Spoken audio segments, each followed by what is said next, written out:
outstanding interview this morning with a candidate that's running for the governor's seat, Dr. Danielle Allen. And it was interesting. Black woman running for governor, professor at Harvard University, have 2 children, and from Chicago, another person from Chicago, and she has she had talked about some of the prior policies she has developed in the year 2021 as it relates to COVID, as we're in this moment, as well as the voting rights. So 2 particular areas that are really hot topics right now. She seems like she has a lot of energy, very bright, competent sister, and she seems like she's ready to go put on the boxing gloves who have some experience boxing, but she said box with a heart. So it was exciting to see our first candidate for governor that's running. As some of you know, that Governor Baker has decided not to run for a re-election, and so it's on. Open season. And Ben Downing, who was a candidate, we had him here on the broadcast a few months ago, and he has dropped out of the race. So now we have the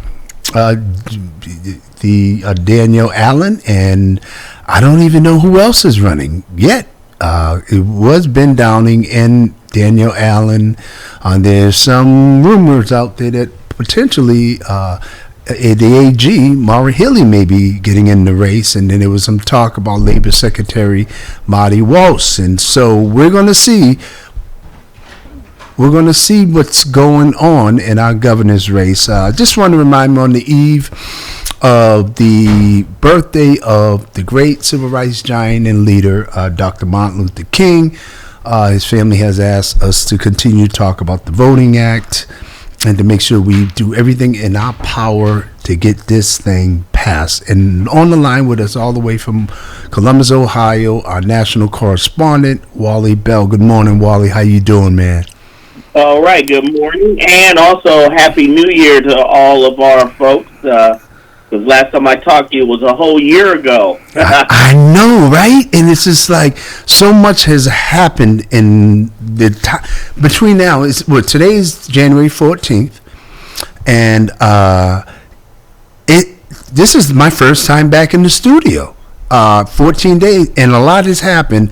We had a very good Thanksgiving, Christmas, and New Year's with the family, and it was just exciting. And now time to put the gloves back on, because now the Voting Rights Act is being challenged and terrorized, if you may.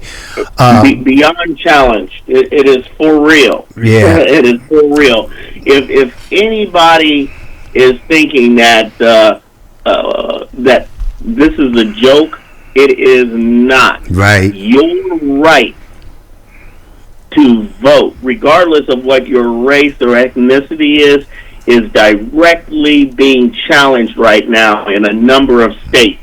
Yeah. And if they can't change this up in the next couple of days, we may have to endure this for the next decade or two.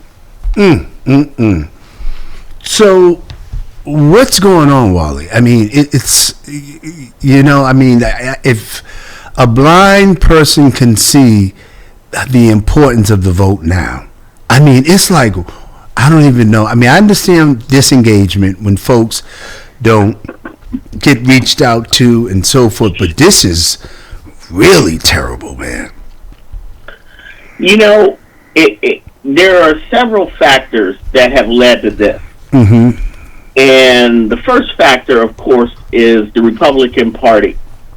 When you have a party that literally from Inauguration Day is just saying we're going to be against anything and everything that you put together. And in this case, they're just saying no across the board to any of the civil rights legislation, not just the voting rights, but also criminal justice reform, as I can go on and on and on. But you also have this second factor of Democrats within the party that are just being obstructionists at this point. And in this particular case, you have two. Of course, you have Joe Manchin, who, and also Senator Christine Sinema, who they both have been to the White House numerous times. The latest time literally was just last night.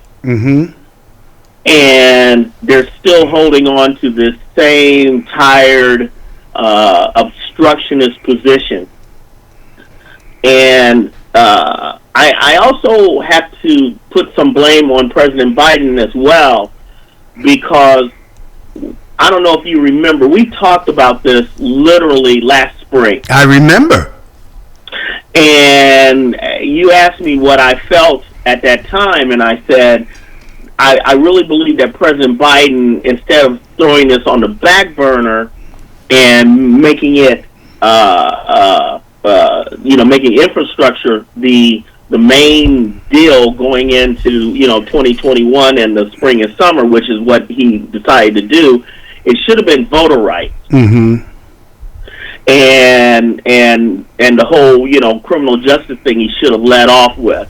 And he didn't. And I'm not saying he should have been listening to me, but in terms of, he should have been really paying attention at what he needed to accomplish and the difficulty factor and the timing.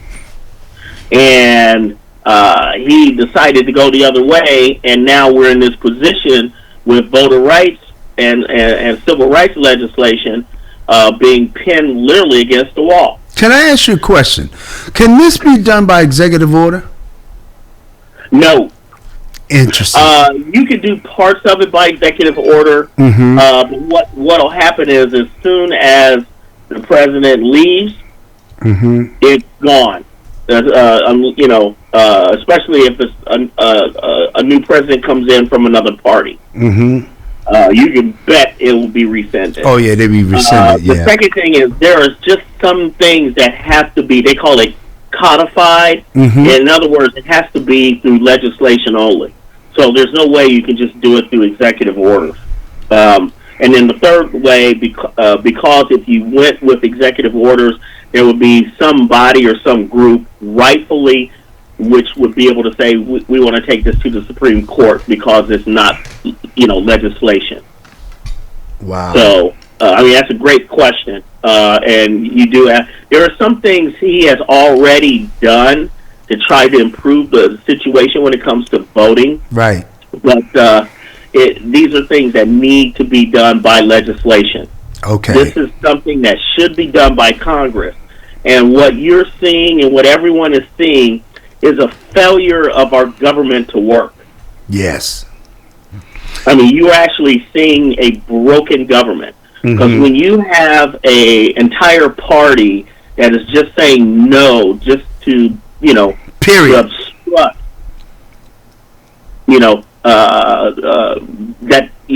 that's not trying to come to a compromise. That's not working for the good of all Americans. That's just you trying to be an obstructionist. Right. And I hate to say it, but I also lump these two Democrats into this same boat. And I believe, behind the scenes, you can bet that Biden is putting extraordinary pressure on those two senators.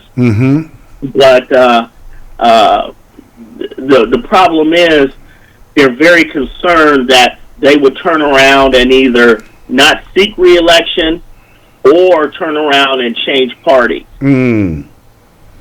Wow. And that's what you have to be worried about. So that's why you can only go so far. But you can definitely best believe that they will probably have some primary challengers, particularly Senator Sinema. will have some primary challengers in the future. Where's he out of? Excuse me? Who is Senator? You just mentioned Senator Sinema where's he of from? Arizona. Arizona. I think about this and see, this is where, and I'm not gonna, Dunk the Vote is nonpartisan. Here we operate as a nonpartisan entity, as the media outlet, and very objective. But when you talk about parties and folks infighting within the Democratic Party, it discourages people to get involved. We have a big governor's race coming up. The Democratic caucuses are going to be February 4th here in Massachusetts, and people are just not even engaged. Like they don't even want to. They don't trust government. The COVID, people are disappointed the way that was handled. Actually, we have the students at the Boston Public Schools are scheduled to walk out today. 9,000 students were tested positive. 20,000 educators tested positive, and they continue to resume in-person learning. Folks are like, they don't trust government anymore. What do you say about that? I say that people really need to change their minds very quickly, and they need to really get involved, because the fate of themselves, the fate of this country as it's currently being run under our current Constitution, as well as the fate of the future, their children, all rest on how they act. Right. There is a concerted effort by several groups and numerous people across this country to subvert and twist the United States Constitution and to basically overthrow this country. And this effort is not just at the federal level, and it's not just at the state level. Right. And we talked about this before. This is something we could actually have a full show on. We actually should. It's even happening at the school board level and at the very local levels of government, where you have small amounts of people that are highly funded by very conservative groups, right? Very conservative think tanks, extremist elements, and they are inserting candidates into school boards and into local small levels of government, and basically it's almost like a farm system for sports. As these people rise up, they are doing damage throughout the entire ecosphere of government. Right. So I just heard something, as it relates to, when I hear certain words, when you said local school boards and local offices, is that the approach now as far as getting power? Yeah. They go into as we, one a public official had mentioned, O'Neill had mentioned politics is local. So because of that, they're going to the local politics and causing damage from the bottom up. Yes, exactly. Wow. And I mean extensive damage. Yes. For example, and we need to talk about this as well, is the whole critical history thing with Black history and American history, and the whole the critical method, all that whole argument. Right. There are candidates who are inserting themselves in there with, like I said, in big money. Record amounts of money are being put into these very small school board campaigns, where before, say for example, you would have a candidate raise $5,000, maybe $10,000 for a campaign, right, for a school board run. Now they're getting $50,000, $100,000 from these large donor groups to run and have an extreme view once they get in. And we're seeing that here in Ohio, of course, with especially in the suburban school systems, as well as I can go countrywide. Where, for example, I hate to use Texas always, but Texas is the prime example where they're not, they're banning books at this point, literally. Right. They have almost 500 books that they're banning. And we're talking about major classics, not only based on race, but just based on schools of thought. Right. Things that you and I would take for granted that we went to school and we read, classics, are now being thrown out. That's right. And who would think here in America we would be banning books? But we're here. In several of these states. So yeah, we are, and I've said it before, people think that their vote doesn't count. They're very lethargic about voting and getting involved. But now more than ever, they have to vote. They have to get involved. Because if they don't, there are elements that want to subvert this country. And I've had discussions with people on what this country could possibly look like if this continues in 5 to 15 years. What could it look like? We could see a version of South Africa. Apartheid era South Africa is what I'm talking about. Right, not current South Africa. Right.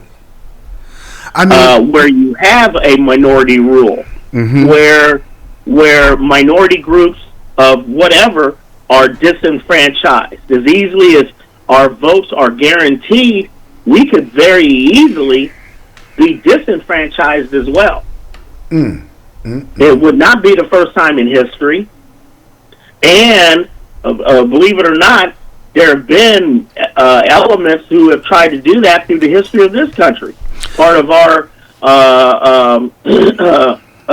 slave laws, and also, part of our different voting codes and poll taxes and other, educational restrictions have been ways and methods of trying to subvert our vote. So this is not anything new. Right. And we could literally go back in time in a very negative way. Well, you hit something on the nail on the head when you had mentioned in reference to local politics and how there's an intentional effort to, fund local elections, local efforts as relates to government, and how it's been very disruptive. And I think that right there is a way to make sure that we fight fire with fire. And to really, step it up a notch. So we have some work to do, and we want to make sure that we, as we're, broadcasting here, we're going to be making some changes here at Boston Black News, and as relates to growth and expansion. And those of you that are out there that are interested in helping us in our efforts, please cash up BPR TV. Please donate your time, your talent, your resources to us, because we really need to continue to provide the information. We have a caller on the line. Caller, you're live on Boston Black News.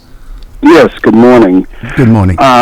I've listened to your caller, and it seems to me that he's, I don't want to say railing against, but he's certainly saying that the conservative viewpoint is, at least what I'm getting from him, is the conservative viewpoint is detrimental to the growth of this country and to the stability of this country. And I would argue exactly the opposite. We've had 2 years of a very liberal, anti-conservative position. Some would say because of a knee-jerk reaction, but And what has it benefited us? We have have to have vaccine cards. We're paying double for gas, and censorship in terms of just basic personal freedom, being able to say what we believe the truth, is curtailed at every point. So and not to mention that it was the liberals or the Democrats that gave us Jim Crow. So there's just, it seems to me that maybe I'm misinterpreting what he's saying, and of course I'd like to hear, where I've gotten this all wrong. But it seems to me that the only hope for America is to go back to conservative values, to go back to one man, one vote, to go back to liberty and justice for all. And this, where we're at right now is just a disaster. Yes. I believe this is Pastor Dan Walker. It is. Okay. Okay. I just want to make sure. Okay. Wally, you want to respond to that? Yeah. He threw a number of different issues up, about 10 different issues. And, I can go point by point by point on each of those issues.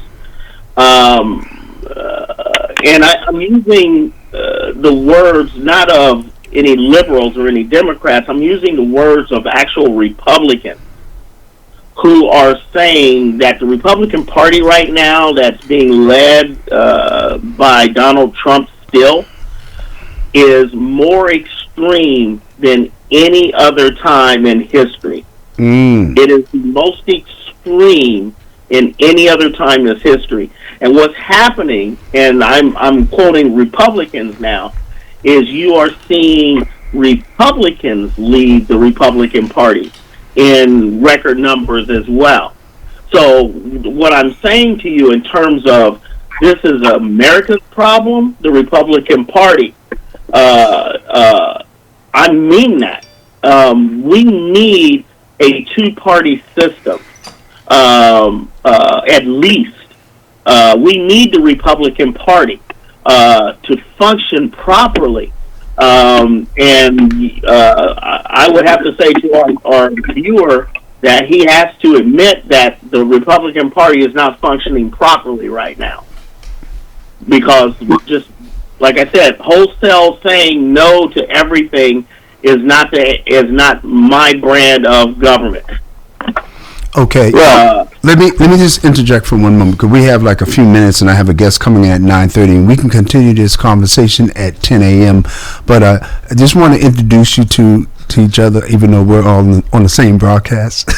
Wally Bell is national correspondent out of Ohio, Columbus, Ohio, and Pastor Dan Walker has a broadcast here. I believe it's on Wednesdays. It is Wednesday morning, 8 to 9. Yes, and it would be interesting to hear this conversation continue. But I'm going to let you respond to that, Dan, real quickly. As you know, we got to go to a station break in about 1 minute, and I have a guest coming in. Well, I would merely say that right now the country is being run by the Democrats, and whether the Republican Party is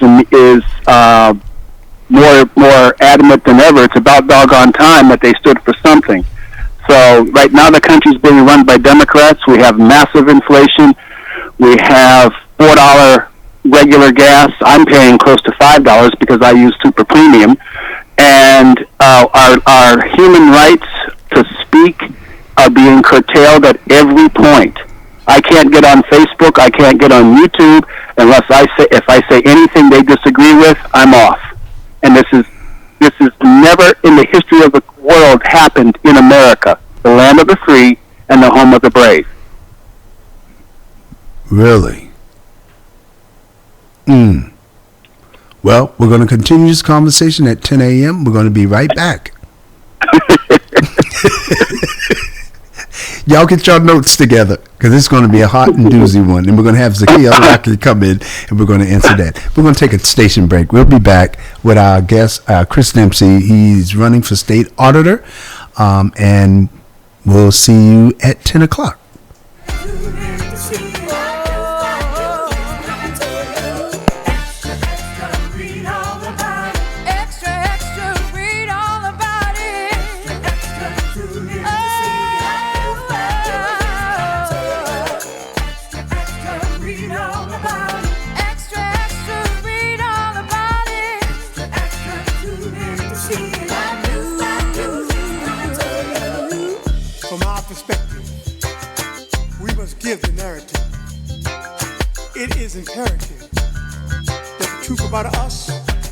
give. No more trying to get ratings with the hating. No more fake news. Now we can choose Boston Black News.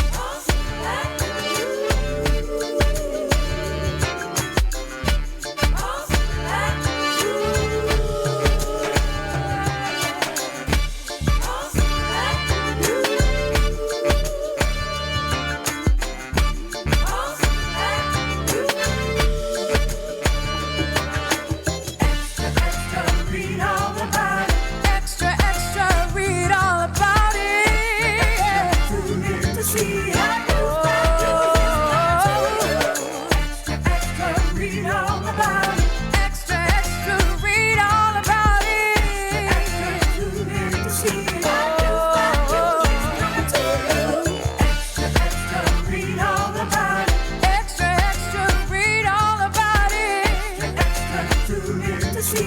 do,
is imperative that the truth about us we give.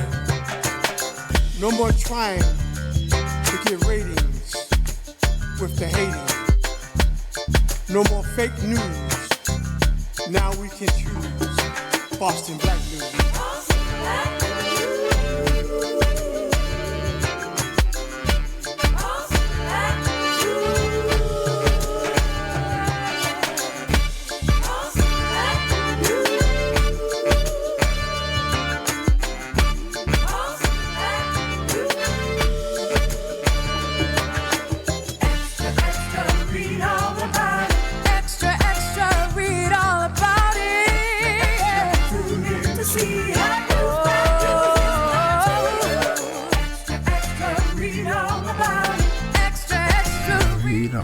Welcome back to Boston Black News. 351 cities and towns across the Commonwealth of Massachusetts, 22 neighborhoods and counting in the city of Boston.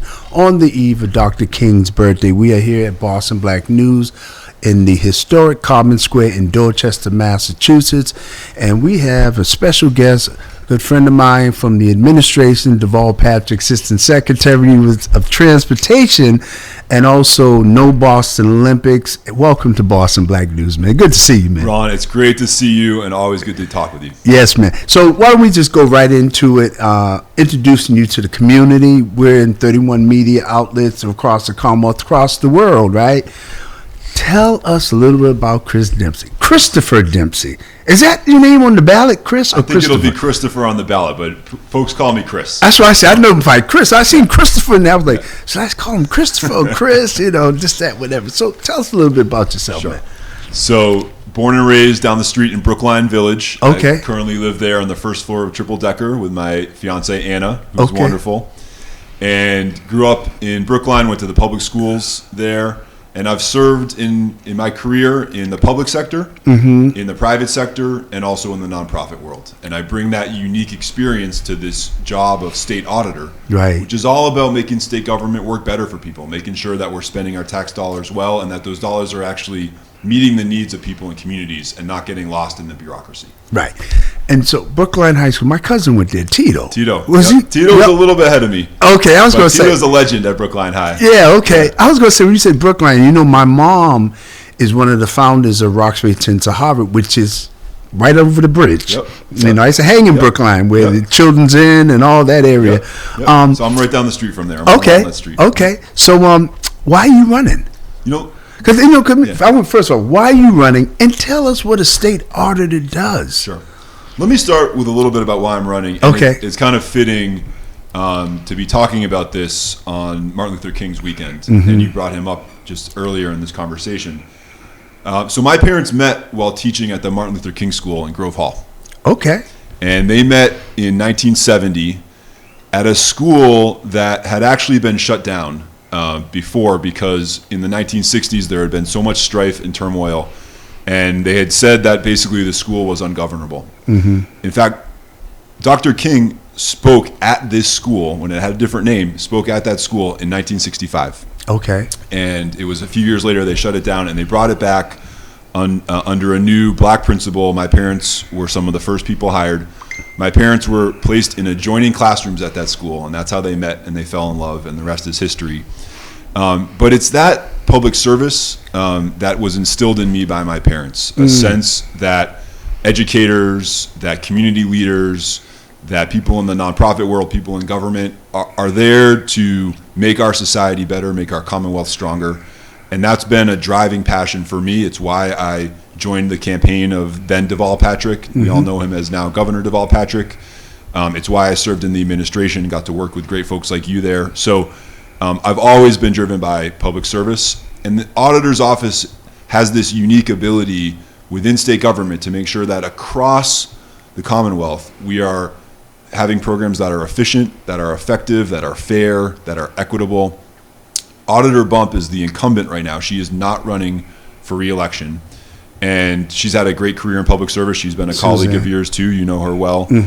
But she has even said in her statement about not running for re-election that she's excited to see what the next generation of leadership can do with this office. It has a team of 200 people, and you can send them into every corner of the executive branch of government to figure out what's working, what's not working, and how things need to change. And I want to be a leader of the auditor's office who has robust advocacy within state government, who's someone that is standing up and being independent when necessary, but also collaborating when necessary too, because we know, having worked in government, you can't do anything yourself. This is not a one-on-one tennis match here. It's a team sport.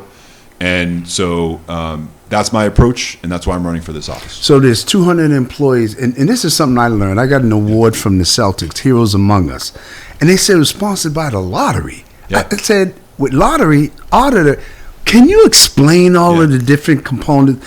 The first time I learned about an auditor, our good friend Doug Rubin was assistant auditor, I believe, to Tim Cahill. So I think you're thinking of treasurer. Treasurer, okay, I'm sorry. Which is, that's know different. what? Well, that's the thing. Okay. So look, most folks, right, they have a little bit of a hard time distinguishing between all those offices. Okay. People know the governor. Right. People often know the attorney general. Right. And after that, it gets a little bit hazy. Right. Understandably so. Understandably so. And the governor's council and all these. Yeah. So it's not. You don't need to walk into the voting booth being an expert on what the job is. You just need to have a sense that the person you're voting for is someone who's going to do that job well, who's going to be professional about it, who's going to protect the public interest and make sure that we're spending those tax dollars well so that people are actually benefiting from them. Let me give you an example of how I've done that in state government, Ron, and you may remember this program. So it was really because of Governor Patrick's leadership we were able to do this. I'm a lifelong transit rider. I ride the 60 bus, I ride the Green Line, ride the 66 bus all the time. And when I was working as Assistant Secretary of Transportation, we saw that we were doing a really poor job at the MBTA of getting information to customers. In fact, we actually had at the MBTA all of the real-time information about the location of every bus in the system, and we weren't sharing that publicly. So I co-founded a program called the MassDOT Open Data Program. And what that did is it led to the creation of all the smartphone applications that tell you when your bus is going to come. Now think about a snowy day like last Friday. Before those apps were available, you're standing out in the snow on the street corner, you're waiting for the 28 bus, you're waiting for the 22, the 66, and you don't know where it is. You don't know if it's 4 minutes away or 44 minutes away, and you're out there in the cold, freezing your behind off, right? With these apps, you now have that information in the palm of your hand. You can stay inside, you can stay warm, you can pop into a store to warm up a little bit and walk out to the bus stop right as your bus is arriving. It has transformed the way that public transit ridership works and serves people. And it's that kind of innovation that I want to bring back into state government. So you founded that? I did, co-founded it. All right. Yeah.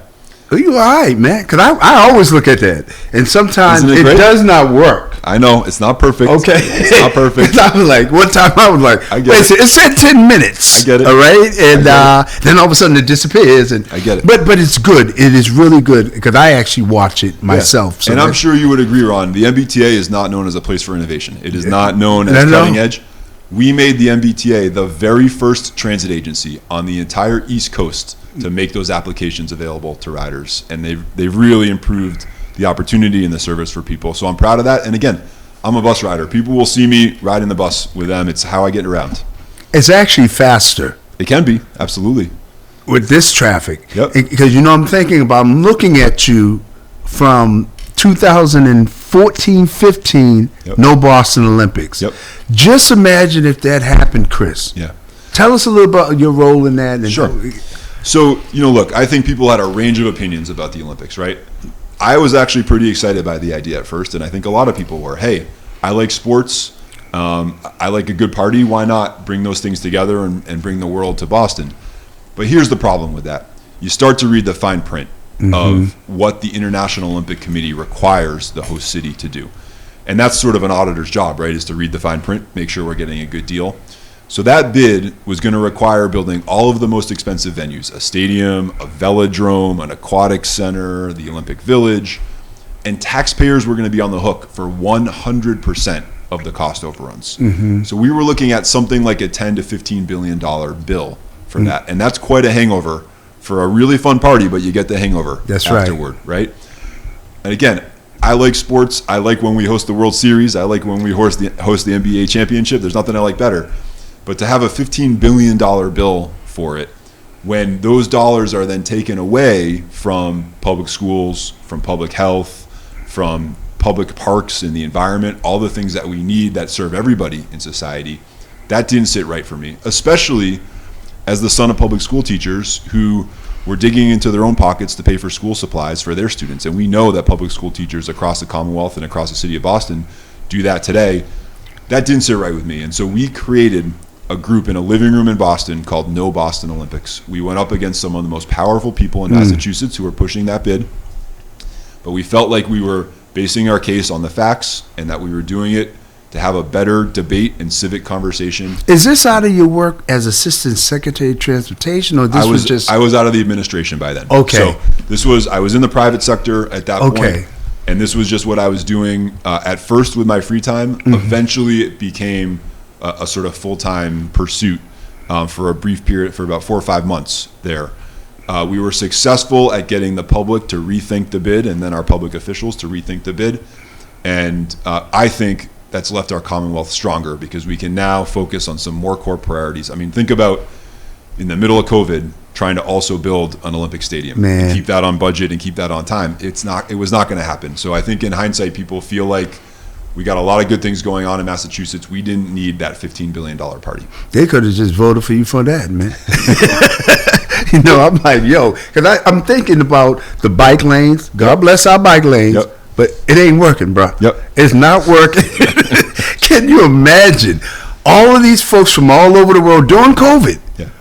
Thank you, Christopher. Well, and people will remember, Ron, you know, the big debate on that bid was in the winter of 2015 when we had all that snow. Right. And the MBTA shut down on multiple days, which had never happened in my lifetime. Right. The MBTA shutting down.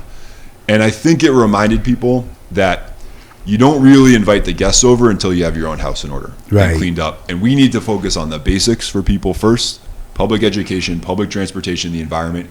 Get those things fixed for people, and then we can have a conversation about whether we need to have, you know, a glitzy 3-week sporting event. Yeah, because I remember when Evan had presented it to me, and I was like, wait a second. The black community's all for it. And myself, being a former athlete, loving sports, I was like, I'm going to go against my community. It's like 70% plus approval ratings. Yeah. And when I started presenting, as you mentioned, read the fine print. That's right. And going up against people that we knew. Yep.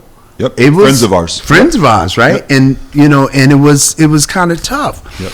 And then I remember talking to Tito about it, and you know, and he was like, "Oh no, Ron." And then he finally got the nerve enough to do it, but it all turned out well. So I'm glad that happened. And you received the Boston Globe Person of the Year award for that? Bostonian of the Year, but whatever. You wrote a book though, right? We did. Okay, yeah, we got to make sure you make a donation to the center. I know you got it. Was it a bestseller? You know, that's a book you don't write because you're going to be on the New York Times bestseller list. It was a labor of love. Okay. I co-wrote it with a guy named Andrew Zimbalist, who's a professor out in Western Massachusetts. And, you know, it's a reminder of how much talent we have in Massachusetts because he's one of the international experts on the cost of the Olympics, and he just happened to live in Massachusetts. Okay. Right? That was a great benefit to us because we could rely on him and count on him. I'm glad you brought up Tito. You know, Tito showed a lot of courage at that Boston Olympic debate to say, you know what, he was actually going to use the city council's subpoena power to make sure we had access to the full records of what the bid was proposing. And that really helped contribute to the bid falling apart because they didn't want to show the details because they knew the details were not pretty. So credit to Tito. He's been a longtime friend and ally of mine, and I'm really impressed with all that he's doing now in the business world in downtown Boston and beyond. Yes. Why should we vote for you? Because you care about the Commonwealth, because you want to see this Commonwealth be made more fair and more equitable. And I'm the only person in this race who has the experience working inside of government, working in the business world, and working in the nonprofit world. And that demonstrated track record of, number one, making state government work better. When you use those applications for the bus or the train, that's because of the work that we did. And number two, because I have that track record of standing up to protect the public interest. It doesn't mean that I'm always going to be the no guy. I'm often the yes guy. But we have to have a balance. We have to have that civic conversation, and that's how the state auditor helps contribute to that. Yeah. So you have 200 employees, and I got it mixed up with the treasurer auditor. Yep.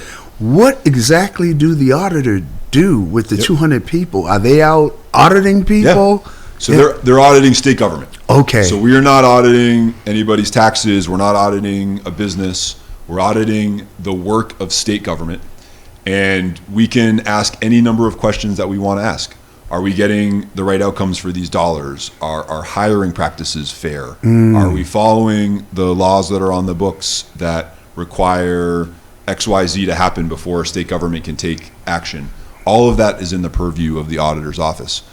Let's talk about hiring, right? And let's talk about the importance of making sure that our dollars are spreading across communities and not just going to the same old folks. Right. We actually do have the power in the auditor's office to assess the books and records of state government and vendors to state government. So we can go to a company that's been the recipient of a significant amount of state funding and say, what's your employee base look like? What's your board of directors look like? Does that reflect the full diversity of the Commonwealth? Whether that's by racial standards, whether that's by gender, whether that's by geography.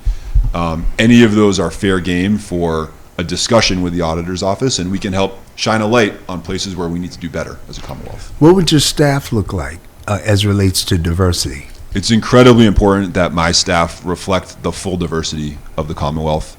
I think that's what makes us strong as a Commonwealth, is that we've got a great mix of people from all different backgrounds and all different perspectives, and we're stronger because of that, because of those people. That's true on my campaign team, where my campaign team is diverse, and it will be true of my leadership in the auditor's office, where we are going to have a leadership in the auditor's office and employees in the auditor's office who reflect that full diversity. It's the only way we're going to make sure that we're doing our job of ensuring that those dollars are flowing to communities, is that we have people that live in those communities, that have their neighbors that are benefiting from those programs or working at those programs. That's how we're going to do our job best. So it's a core commitment of mine. So the diversity piece and the auditor's office. It was one other question I was dying to ask you. I lost my train of thought. We have a couple of minutes left. What would you say? How's the campaign going? Sure. That's the question. Sure. So we're doing great, Ron. We have been running ever since Auditor Bump last summer announced that she's not running for re-election. I'm proud to say that we've done a great job with fundraising. We have more individual contributors than any candidate in this race. Our average contribution size is below $200. We've been attending Democratic town, city, and ward committee events across the state. We've gone to now over 140 of those since the race started. And we've been literally from Pittsfield to Provincetown and many places in between, making connections with people.